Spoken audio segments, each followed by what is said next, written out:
What if there was magic, a mysterious power, hidden in plain sight, all around us, touching us, touched by us, daily?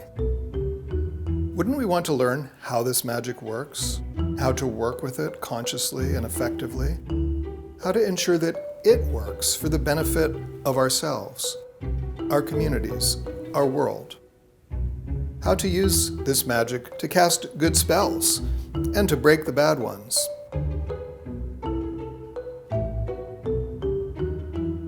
Well, that magic, that mysterious power, does exist. Its name is story.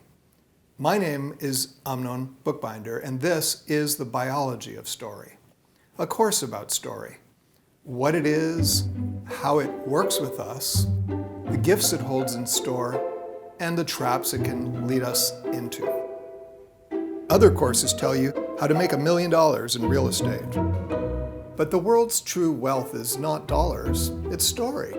This claim seems ridiculous only to the extent that we're unable to perceive the resilience and the revelation that is gifted to us as individuals, as members of a culture, and even as a species by stories. This is a perception that we were much closer to as children. Regaining it is like finding a pot of gold in our own backyard. Or perhaps the keys to the castle, the goose that lays the golden eggs, and many more beautiful metaphors to be opened. In fact, and of course, story is already bestowing its wealth, enacting its magic at work and at home. This course aims to show you how to avail yourself of that wealth, how to work and play most effectively with that magic of story, and how to let it work and play with you.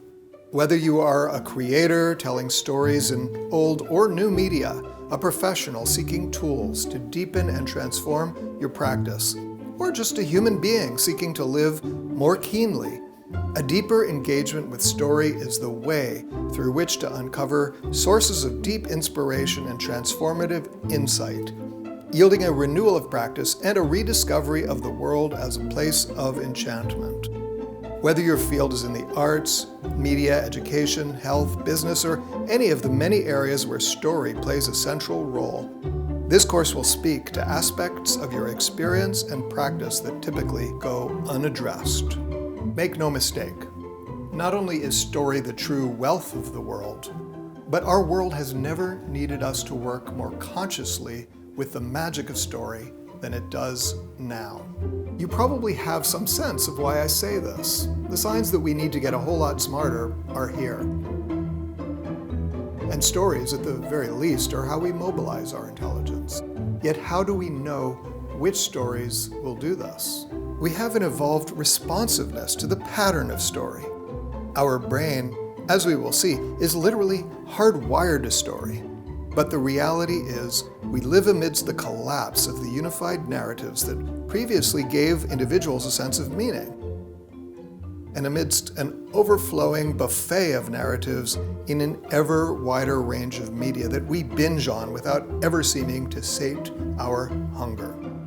This situation defeats our habitual assumptions. More information won't help us.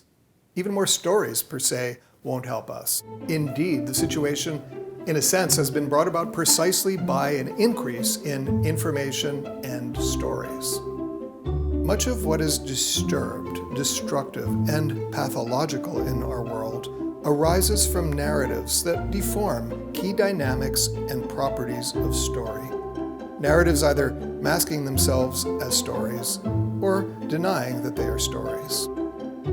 These we call anti-stories, and we'll examine what makes them anti later in the course. But first we need to strengthen our awareness of the true magic and power of stories. Because this dangerous moment we find ourselves in is also the space within which the inspiration and re-enchantment promised by story might become possible, if we can serve it, if we can carry it, if we can tell it.